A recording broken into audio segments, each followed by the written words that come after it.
What's up YouTube? I'm just another guy and welcome to my Parks Premier League here with Billericay Town FC. We're returning back with our first season in League 1 and it's an important season for us because of course first time in our history we're ever going to be playing at this level of football and it's always important to get off to a great start and we actually did. And let's just go into the league table then, basically what, just saying that. And we're actually 13th right now, so let's go, of course go into the bigger table. We're currently lying 13th with a game in hand on everyone else, winning 11 games, drawing 3, losing 12, scoring 49, conceding 51, a -2 goal difference, and 36 points. So that's really good overall. That's a great record to have, considering we've just come up. Looking at it being critical, of course, 12 losses is massive. And you can see around us, 12 losses is a lot. And in fact, in comparison to the whole league table, 12 losses is one of the highest. So we definitely need to start drawing at least a few more games instead of losing. Because right now we're an all or nothing team, and that's risky at times. Because if we get a bad patch of form, we start losing. Yeah, if we get a bad patch of form, we'll become that team that can't stop losing. So really, we need to try and get a few more draws come the second half of the season. But things are looking great. If you put it into perspective, with 5 points off the playoffs, okay, you can then say that we are 6 points off relegation zone. But I'm always looking forward as the team. The idea is to get them to the Premier League, so I'm never really going to be looking backwards. And we're 5 points off the playoffs. I just said at the start of the season, I mean not start of the season, but last episode at the end of League 2 that I felt back-to-back promotion was really on the cards, and I still do. I'm not going to rule it out because I think last time we were in a position like this was in League 2. I did rule it out. I said we have to be realistic, but this time being realistically we can get up there because we have a game in hand, like I said. We're going to be facing, I think, a tough team. I think we're going to be facing Brighton or Accrington or something like that. So if you add the 3 points onto that, if we say we win that, we had 3 points on, we could be around 9th. Even if we draw our next game, we're still gonna be 13th, quite comfortably ahead of 14th, and still in and about with the playoffs. So everything's looking really good for us. Past positions will tell us a story, of course, and you can see that we had a really good start to the season. If we put it into maybe quarters, so half of, where were we now? 26. Now 26 is 13. So after 13 games, we're actually doing really well. We were really high. We were in the top, well into the top half of the table. Then we kind of hit a bad spell where we probably struggled to win, or just couldn't really gain an advantage on anyone else around us. And then we started to drop a bit, and right now we're just trying to build ourselves back up, and we're doing that gradually, and that's what we have to do. And I think at the end of the season we'll have some more success to tell about in this great story so far. So let's go to transfers and talk about who we brought in coming up as a newly promoted team. So I think we'll do the outs first actually. So Lewis Price left, of course. The keeper I brung in just for backup. Curtis Thompson is a big outgoing for us. Really, he was here with us now for, what was it, 3, 6, 7 years he was there for us. He really did struggle to break into the team though for his last 2 years, and I thought, you know what, I'll let his contract die out. I made a decision last season. I'll let his contract die out. I'll respect him with that, and then yeah, he can move on and get another club because he's struggling to get into the team now. Especially when we got promoted, I said that's definitely it. He's definitely got to go. But he was a great player for us, great servant. He was really had 2 spells with us because he was there on loan in the first season, and again, it's another major player out. Last time it was Claudio Ranieri. This time now it's Curtis Thompson. So we're definitely making headway in player quality, and so players that have been here now for a couple of years have got to leave because they can't play in League 1. They can't play at these higher levels of football now. Anyway, the rest were kind of just youth players that never made it. We went into the reserves and stuff. Rakesh Bingham, who we signed in January, I sold him for £5,000, so we ended up not making a loss on him. He's currently playing for York, and at York then signed Ibrahim Faha, as I call him. I don't think how you pronounce his second name. I'm pretty sure it's not Faha or Farah. It's probably Farah, but I call him Faha. I don't know why. I just always have. Every time I look at his name. He was signed for backup last season, so to sell him for 3k, that was a very tasty profit indeed. So all that 8k ended up coming from York City. Drew Hopkinson went out on loan to Brentford, try and get some first team football at the Blue Square Bet North, I think. Oh no, Premier. Sorry, Blue Square Bet Premier. Jez McCauley went out to Stalybridge, and we released Henry Blackmore as well. So those were the outs, bringing in 8k, and didn't spend any money this season, as in contrary to, of course, the past couple of seasons where we've always spent a bit of money. Now I've realised financially we're not able to do that. even spending £1,000 could be risky for us. I did spend 5k last year, but we did manage to recuperate that, so I'm not worried. But anyway, the first signing we made was Carl Barrett, a left attacking mid. I felt we lacked quality and depth on the left attacking mid, especially getting promoted now. I thought we needed someone else to come in. Carl Barrett will do that. Anya as well. He does play on either wings, and so I felt with Barrett there, it offers an extra option, add more depth as quality in as well, because he's a good player with good potential ahead of him. So we can develop in. Who knows? We may get him back again next season if we're in this division or in another division. Who knows? So I think that's a great signing here. Not paying any of his wages. Being in League One as well, some championship teams won't loan you players unless you pay a portion of their wage or make a monthly contribution.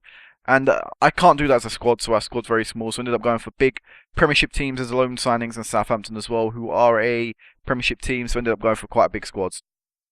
Next one, quite a big name, Luke Shaw. I'd say it's probably one of our first major big names. Luke Shaw right now hitting his prime, of course, at the age of 24. Really, I'm surprised he's at this level of football, but I looked at his history and then saw that Southampton never played him, because of course the game starts here, 2012-2013, and he played 4 appearances in 4 seasons. Now, it's just logic that to let a player grow, to let a player develop, you're going to have to play him at least at some standard of football, whether you loan him out or not. Clearly Southampton weren't going to do that, and now he's been loaned out for 5 consecutive seasons. And so now we welcome him into the squad, and I think this is a great, absolute fantastic signing for the club. He's got great attacking stats, defensive stats. Of course, if you develop him, because what I'm going to say is, in your game, I'm currently in my 8th season, is this? I think it's 8th, which is quite a long time. Yeah, this is my 8th season, so in your game, if you develop him, if you loan him out, if you play him at a higher level of football, maybe a Premiership, Championship, he will become better than this. But for right now, he's a great player for our left back, and something we really needed as well is Tommy Lomas. No offense to him, but I don't think he's cut out for this level of football. So good signing there in Luke Shaw. Tommy Lee, a goalkeeper. We had no goalkeepers getting promoted. Last year we had Ricky Martin, I think it was, on loan. I think it was his name. And yeah, we had a lone goalkeeper in basically. Bozo Myhill left. Lewis Price, of course, left on the outs. So I kind of rushed to panic and to sign a keeper, and Tommy Lee was the first guy I saw there. He had half decent ability. He still does. And I just rushed to sign him, and that was just poor on my behalf. Just poor transfers, really, just really bad.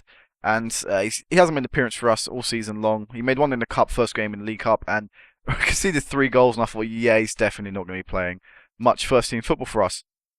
And he's currently going to Derry City anyway in 2 more days' time. But that was a bad signing for me. I've never done that in this save so far. I haven't panicked to sign in certain positions, but this season I didn't have a goalkeeper, and I thought the later I left it, basically the worse the players were going to be out there.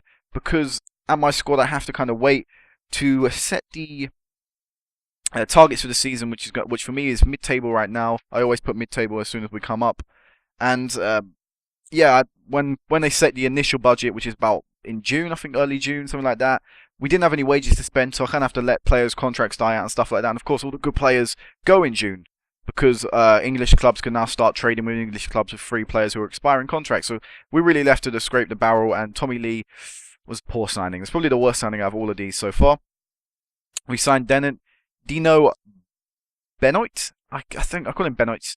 He is a backup centre attacking mid. I know you're saying backup. He's got some great stats, but I prefer Andrés Pereira, and the fact that Andrés Pereira can still develop as a player, I kind of want to do that. He's my own player. He's someone I'm going to have here for at least a couple more seasons, so I might as well develop him as much as I can than someone who's only going to be here for a year.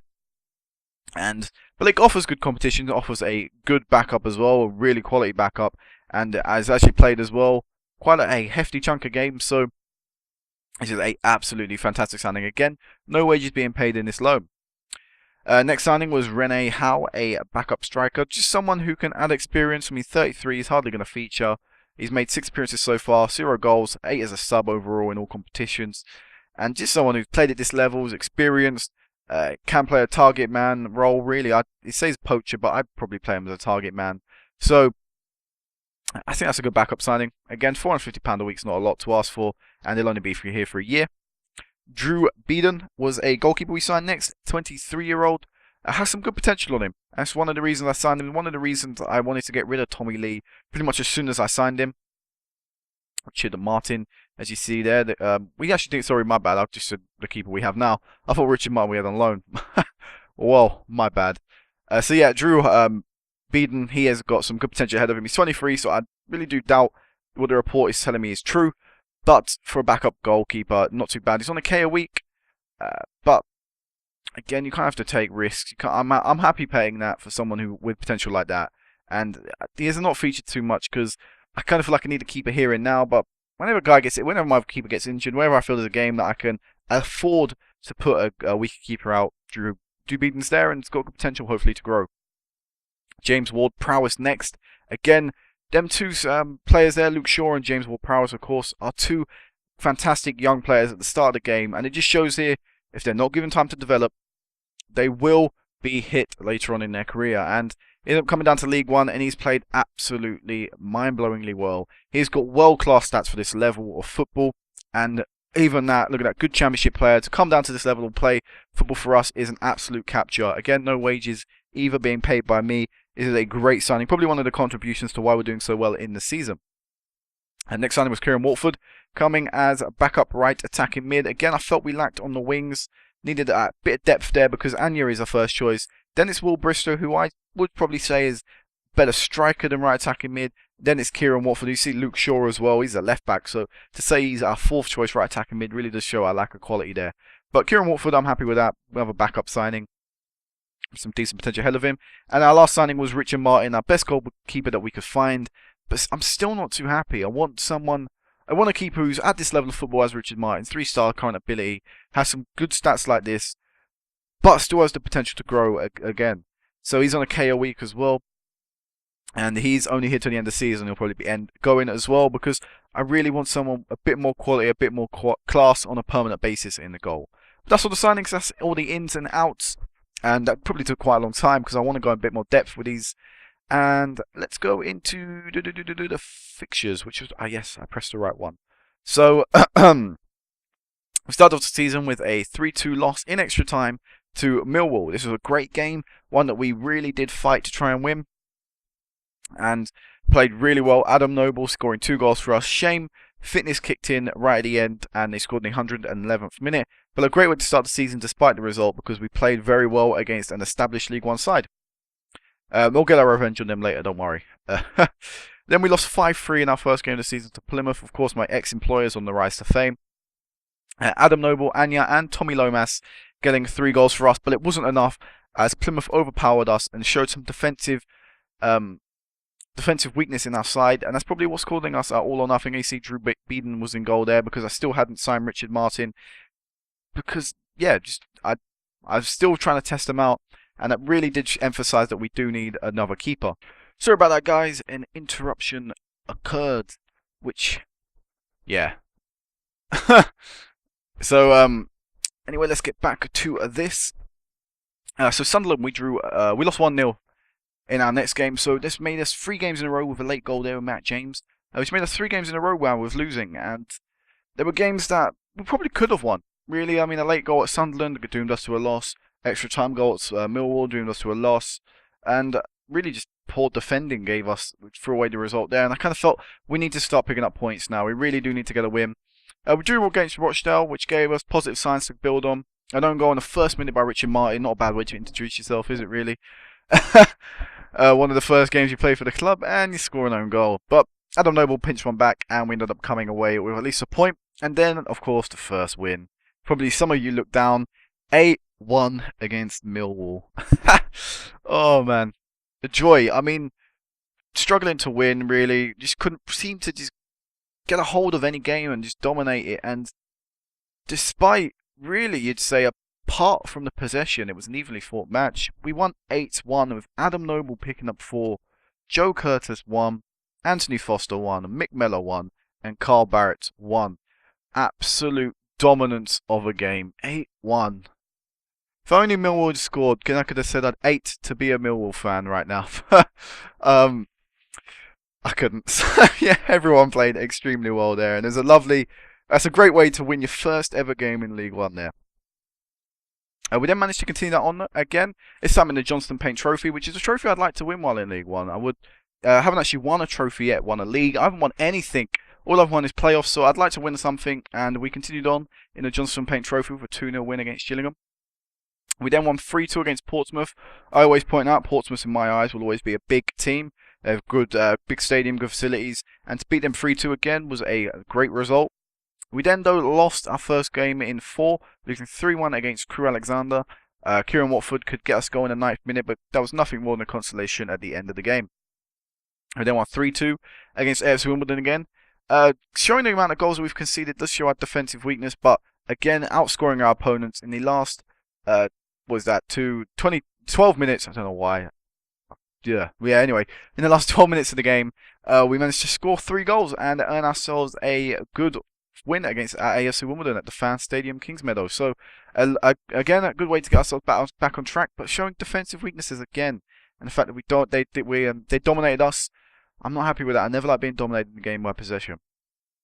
Anyway, we then lost 2-0 against Scunthorpe though, so again we couldn't continue our run. We couldn't form any sort of winning streak, but that will change as we again went 5 games without a loss, winning 1-0 against Stevenage, winning 2-1 against Accrington, 3-1 against Oxford before drawing 2-2 against Swindon, and again continuing on our Johnstone Paint Trophy journey with a 0-0 draw against AFC Wimbledon, winning in a shootout with Noble, Curtis, Andreas Piera, I love that guy's name, and Palmer scoring 4 of the penalties before Diallo did miss 1, but at the end of the shootout didn't really matter.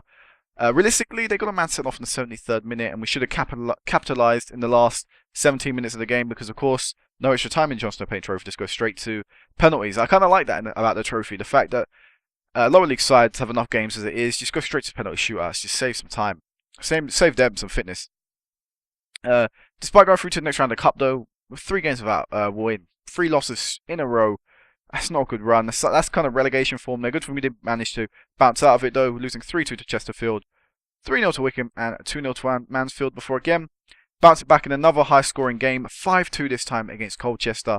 Adam Noble picking up 2, Kieran Watford picking up 2, and Mick Mellor getting a goal again in a good win. Again, not doing too well on possession. I don't know whether that's the tactic, but we're winning our games, getting enough wins, and that's the main thing. Really, Freddie Sears there, the ex kind of prospects of West Ham, playing at Colchester. Then drew 1-1 to Bradford. Again, that's not a bad result. To me, again, Bradford are quite a big team. Of course, they have a massive stadium for the level they're at.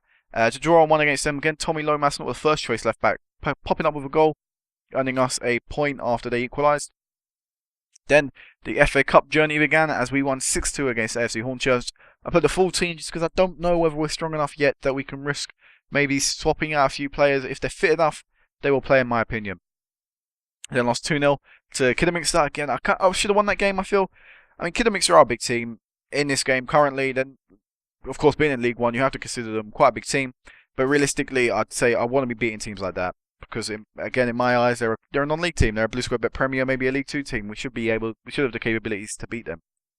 Then a massive win again, Coventry. A big team in my eyes. Matt LeConte, of what some of you may know him from my Plymouth rise to fame, scoring a goal, but again, a consolation goal as we won 4-1 against Coventry at home as well. We ended up 3-1 up. The game was just dead in the first half, but in the second half, come to life. We scored 3 goals before they got one back, before Mick Mellor put it beyond doubt 2 minutes later, and he got man of the match performance for that as well. So a lovely win, a really big win as well. But look, you can see our inconsistencies here in these run of games. So we lose 2 in a row against Wrexham and Plymouth before coming back with a win in the FA Cup to Crawley, 3-2.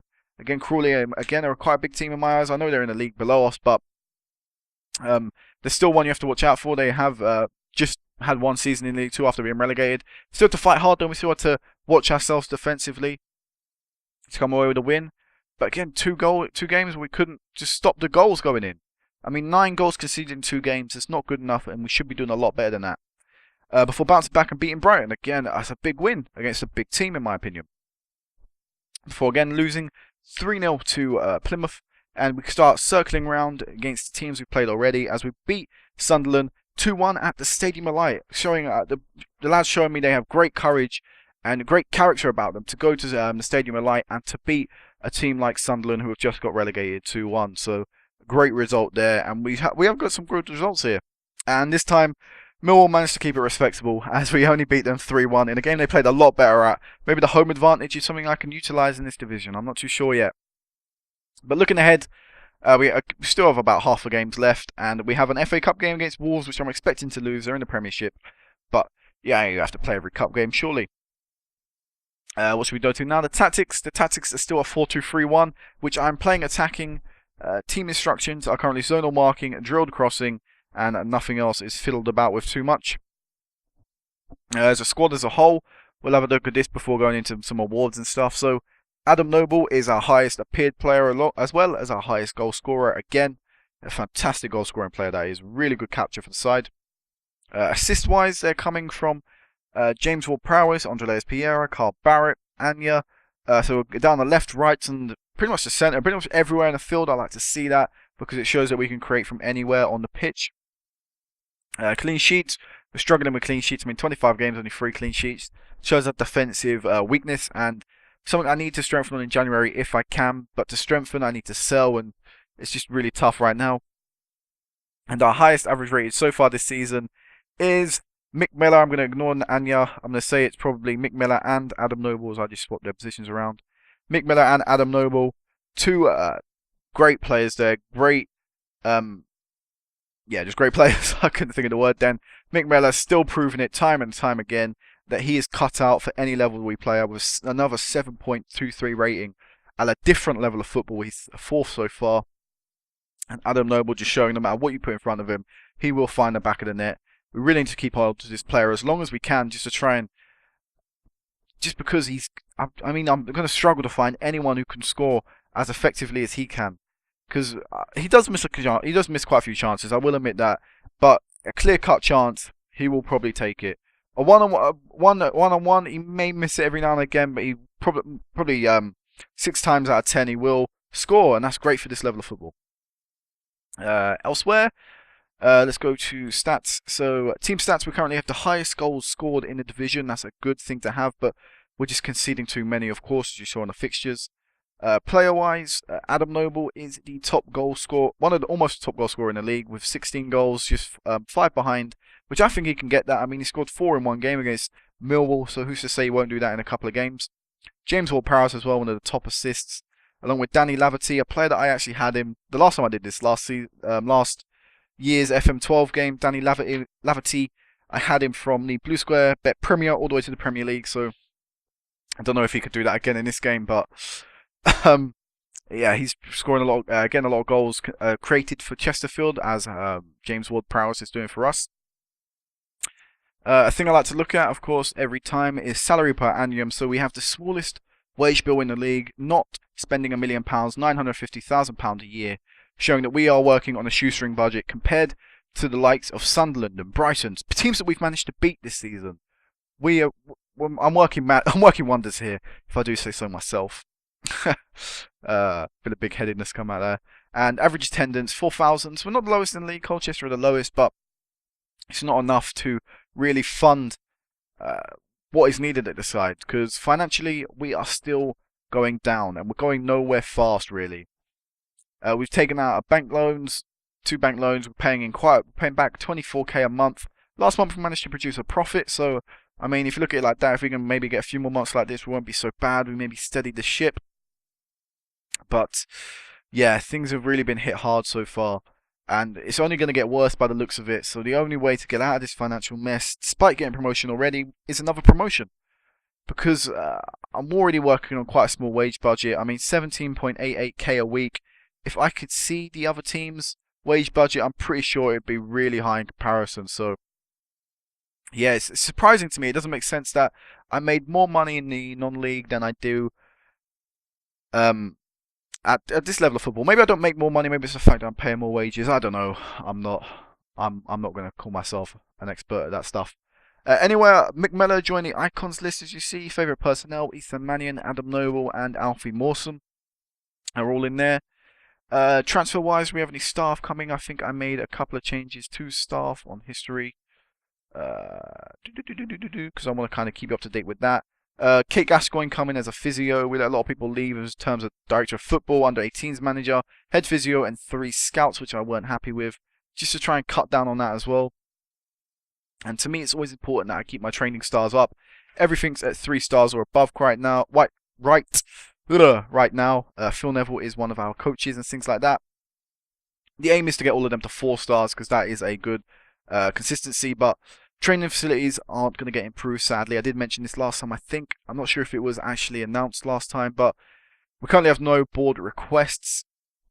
And any chance of trying to improve any kind of facilities is going to be, of course, held back until we can at least produce a profit monthly. So I think that's it for right now. I've told you pretty much everything. Top rated players in our squads are Adam Noble, Will Brister, McMillan. Elsewhere, anything I can think of? I don't think so. I think that's it, yeah. I think that's it for now, guys. So next time I see you back will be the end of the season. Well, hopefully we can have some good news to tell you. Hopefully we can get back-to-back promotion. That would be nice, of course. But until next time, peace out.